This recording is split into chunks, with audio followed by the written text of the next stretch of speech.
cerita tentang alhamdulillah ini mungkin saya akan ceritakan sebuah kisah. Ada seorang musafir yang dia melewati sebuah gurun pasir.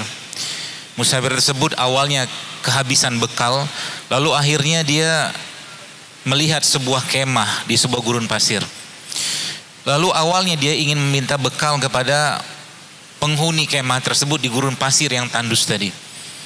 Kemudian setelah dia sampai di depan kemah tadi, dia mengatakan Assalamualaikum warahmatullahi wabarakatuh, dan ucapkanlah Waalaikumsalam oleh para penghuni kemah tadi. Lalu jamaah sekalian, akhirnya yang terjadi adalah sebuah pemandangan yang mengenaskan atau menyedihkan.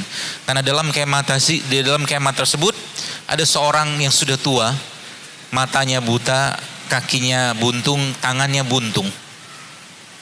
Lalu yang menariknya, orang tua tadi mengatakan Alhamdulillah, dia bilang setelah dia mengucapkan atau membalas salam, dia mengucapkan Alhamdulillah, segala puji bagi Allah yang hari ini memberikan nikmat yang begitu besar kepada saya.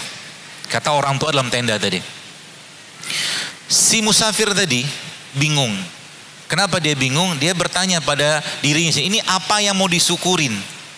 Mata nggak ada, tangan nggak ada, kaki nggak ada. Dan orang tua tadi jamaah sekalian tergeletak di padang pasir dalam keadaan seperti itu, bisa kita bayangkan. Lalu akhirnya si musafir tadi bertanya kepada orang tua tadi, dia katakan, wahai orang tua, wahai syekh, dia bilang, apa yang kau syukuri? Ya, kenapa sampai engkau bisa mengucapkan Alhamdulillah dan begitu banyak nikmat dari Allah kepadamu hari ini? Yang menariknya ternyata Masya Allah, jamaah sekalian, akhirnya dia mengatakan pada Musa, diamlah kau wahai anak muda, katanya. Diamlah engkau wahai anak muda. Dia katakan, saya bisa mengucapkan Alhamdulillah saja, kata dia, sudah merupakan nikmat dari Allah, kata orang tua tadi. Lalu akhirnya sang musafir tadi bertanya kepada dia, baik, awal dia minta bantuan, dia pengen mendapatkan bantuan bekal, tapi ngelihat kondisi orang tua seperti itu, justru malah dia menawarkan bantuan. Ya orang tua, wahai syekh, wahai orang tua, apa yang saya bisa tolong untuk anda? Lalu orang tua tadi mengatakan pada sang musafir tadi, saya punya anak, dia bilang, saya punya anak yang hidup bersama saya di sini, dan subhanallah 3 hari ini saya tidak melihat dia di sini, kata orang tua tersebut. Tolong kau cari di luar sana. Kalau kau temukan di sana ada orang, itu anak saya, karena nggak ada orang tinggal di sini kecuali saya dan anak saya. Subhanallah, akhirnya sang musafir tadi, bapak-bapak sekalian, keluar dari tendanya dan dia carilah di situ orang-orang yang dia sesuai dengan arahan sang bapak tua tadi. Dan subhanallah, akhirnya apa? Bertemulah dia akhirnya dengan seorang pemuda, tapi qaddarullahnya pemuda tadi sedang dikerubungi singa, sedang disantap oleh singa. Akhirnya dia pulang ke dalam tenda tadi, dia katakan, ini gimana mau ceritakan, sudah kondisinya mengenaskan kayak begitu, anaknya pun mati, kata dia. Telah mati dia. Subhanallah, akhirnya dia karena orang beriman, dia bisa menceritakan sesuatu dengan sangat baik. Akhirnya dia katakan pada orang tua tersebut, wahai orang tua, dia bilang, tahukah engkau tentang Nabi Ayub? Dia bilang, pernahkah engkau mendengar kisah Nabi Ayub? Kata musafir tadi, tentu saja, dia bilang. Ayub seorang yang luar biasa, dia bilang. Allah memberikan ujian kepadanya selama 20 tahun. Bapak Ibu sekalian, kalau Bapak Ibu pernah mendengar kisah Nabi Ayub ini, mungkin kita malu untuk mengeluh. Karena hari pertama Nabi Ayub diberikan penyakit oleh Allah. Hari kedua, kurang lebih seperti itu, anaknya 12 mati semua. Hari ketiga, semua hartanya dimakan hama. 3 hari berturut-turut, dan hari ke-18 atau tahun ke-18-nya, istri Nabi Ayub bertanya atau mengatakan pada suami, tolonglah, engkau kan Nabi Allah, minta sama Allah agar disembuhkan sakit ini. Tapi Nabi Ayub katakan, coba kita hitung antara waktu kita mendapatkan nikmat dengan sakit ini. Ternyata lebih surplus waktu mereka mendapatkan nikmat dari Allah SWT. Sehingga dia malu menengadahkan tangannya. Akhirnya pada 20 tahun kemudian, barulah Nabi Ayub meminta kepada Allah, ya Allah sembuhkan sakitku. Dan subhanallah, dengan izin Allah, begitu mudah akhirnya Nabi Ayub bapak sekalian disembuhkan Allah dari mata air yang ada di bawah tempat tidurnya Nabi Ayub. Dan seketika itu Allah berikan semua anaknya bertambah dalam 1 tahun. Beliau dikarunia keturunan 2 anak, sehingga akhirnya anak Nabi Ayub menjadi 24. Kembali kisah tadi.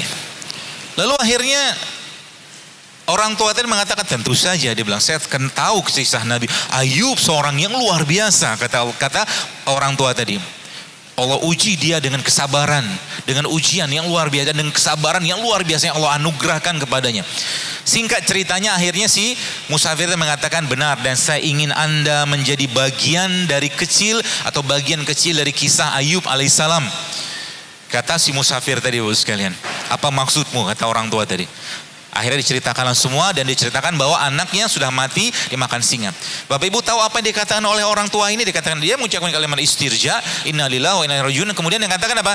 Asyhadu an la ilaha illallah wa anna Muhammad Rasulullah. Seketika itu juga orang tua itu mati. Kisahnya begitu. Ini sang musafir makin bingung. Sudah nggak ada orang di padang pasir, ketemu jasad kayak begini, mau diobatin kayak apa? Mau diurus jenazah, akhirnya berdoa sama Allah, ya Allah tolong bantu ini mengurus jenazah ini. Tak lama kemudian ternyata ada beberapa penunggang kuda yang melewati tempat tersebut dan dia panggil orang-orang tadi dan ternyata itu para penunggang kuda dari kerajaan. Dipanggillah dia masuk ke dalam tenda tadi, dikatakan ini ada jenazah sudah mau diurus, kata dia seperti itu. Akhirnya para penunggang kuda tadi, Bapak sekalian, ketika ketemu atau melihat wajah sang orang tua tadi, mereka langsung memeluknya. Dan mereka langsung mencium-ciuminya. Mereka katakan kepada sang musafir, kau belum tahu siapa dia? Siapa dia? Kata musafir, dia Abu Kilabah al-Jurmi. Abu Kilabah al-Jurmi, sahabat terakhirnya Nabi SAW. Sahabat itu orang yang pernah hidup bersama Nabi, mengimani Nabi, ya, dan mati pada saat di zaman Nabi seperti sahabat. Dia melihat, dia harus melihat. Dia nggak tahu, ya. Masya Allah, dia baru tahu begitu luar biasanya tarbiyah dari baginda Nabi SAW kepada Abu Kilabah al-Jurmi tadi, sehingga dia bisa merasakan dahsyatnya kata Alhamdulillah tadi, Bapak sekalian. Saya tidak akan mengajari Anda cara bersyukur karena kita punya urusan atau mungkin punya cara masing-masing bersyukur, tapi mudah-mudahan cerita tadi mampu membuat kita untuk lebih merasakan begitu besar nikmat yang Allah berikan kepada kita setiap hari. Ya. Malam saja kalau kita mungkin boleh katakan ruhnya kita diangkat dari jasad kita. Dan Allah kembalikan lagi ruh itu di pagi hari kalau Allah berkehendak. Ya seperti itu, terlalu banyak harus kita syukuri. Dan pastinya semua ini Bapak sekalian tidak lepas dari perjuangan ya seorang manusia yang fisiknya, akhlaknya, nasabnya Allah sempurnakan semua. Itu baginda Nabi SAW. Dan semoga kita semua bisa menteladani beliau.